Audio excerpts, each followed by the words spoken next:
निर्गमन अध्याय 25। पवित्र स्थान के लिए भेंट। यहोवा ने मूसा से कहा, इजराइलियों से यह कहना कि मेरे लिए भेंट लाए। जितने अपनी इच्छा से देना चाहे उन्हीं सबों से मेरी भेंट लेना, और जिन वस्तुओं की भेंट उनसे लेनी है वे ये है, अर्थात सोना, चांदी, पीतल, नीले, बैंगनी और लाल रंग का कपड़ा, सूक्ष्म शनी का कपड़ा, बकरी का बाल, लाल रंग से रंगी हुई मेढ़ों की खालें, सुइयों की खालें, बबूल की लकड़ी, उजियाले के लिए तेल, अभिषेक के लिए तेल और सुगंधित धूप के लिए सुगंधित द्रव्य, एपोद और चपरास के लिए सुलेमानी पत्थर और जड़ने के लिए मणि। और वे मेरे लिए एक पवित्र स्थान बनाएं कि मैं उनके बीच निवास करूं। जो कुछ मैं तुझे दिखाता हूं, अर्थात निवास स्थान और उसके सब सामान का नमूना, उसी के अनुसार तुम लोग उसे बनाना। वाचा का संदूक। बबूल की लकड़ी का एक संदूक बनाया जाए। उसकी लंबाई 2.5 हाथ और चौड़ाई 1.5 हाथ की हो, और उसको चोखे सोने से भीतर और बाहर से मंडवाना, और संदूक के ऊपर चारों ओर सोने की बाड़ बनवाना, और सोने के 4 कड़े डलवाकर उसके चारों पायों पर एक और 2 कड़े और दूसरी ओर भी 2 कड़े लगवाना। फिर बबूल की लकड़ी के डंडे बनवाना और उन्हें भी सोने से मंडवाना, और डंडों को संदूक के दोनों ओर के कड़ों में डालना, जिससे उनके बल संदूक उठाया जाए।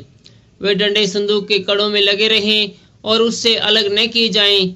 और जो साक्षी पात्र में तुझे दूंगा उसे उसी संदूक में रखना। फिर चोखे सोने का एक प्रायश्चित का ढकना बनवाना।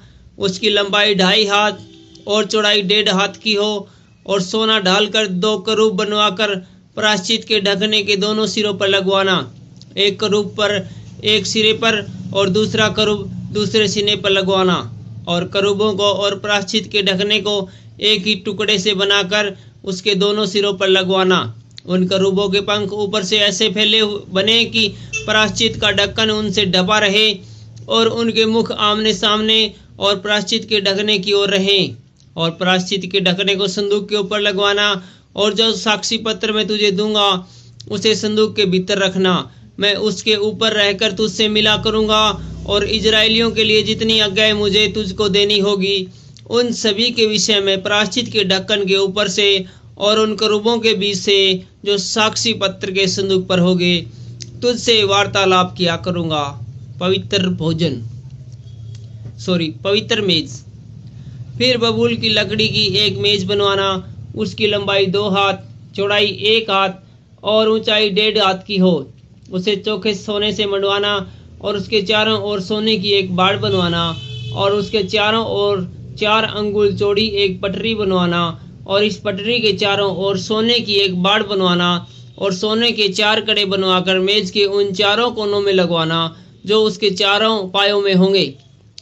वे कड़े पटरी के पास ही हों और डंडों के घरों का काम दे कि मेज उन्हीं के बल उठाई जाए।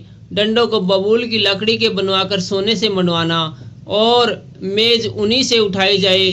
और उनके परात और धूपदान और चमचे और उंडेलने के कटोरे सब चोखे सोने से बनवाना, और मेज पर मेरे आगे भेंट की रोटियां नित्य रखना। सोने की दीवट। फिर चोखे सोने की एक दीवट बनवाना। सोना डलवाकर वह दीवट पाए और डंडी सहित बनवाई जाए। उसके पुष्प कोश, गांठ और फूल सब एक ही टुकड़े के बने हों, और उसके किनारों से 6 डालियां निकले। 3 डालियां तो दीवट के एक ओर से और 3 डालियां उसके दूसरी ओर से निकली हुई हों। एक एक डाली में बादाम के फूल के समान 3-3 पुष्पकोश, एक एक गांठ और एक एक फूल हो। दीवट से निकली हुई 6 डालियों का यही आकार या रूप हो, और दीवट की डंडी में बादाम के फूल के समान 4 पुष्पकोश अपनी अपनी गांठ और फूल समेत हो।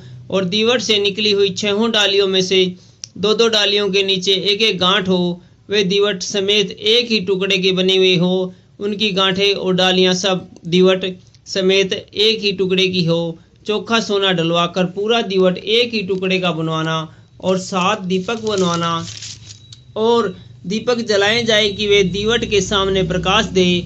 उसके गुलतराश और गुलदान सब चोखे सोने के हो, और सब इन सब समस्त सामान समेत कीकार भर सोने का बने, और सावधान रहकर इन सब वस्तुओं को उस नमूने के समान बनवाना जो तुझे इस पर्वत पर दिखाया गया है।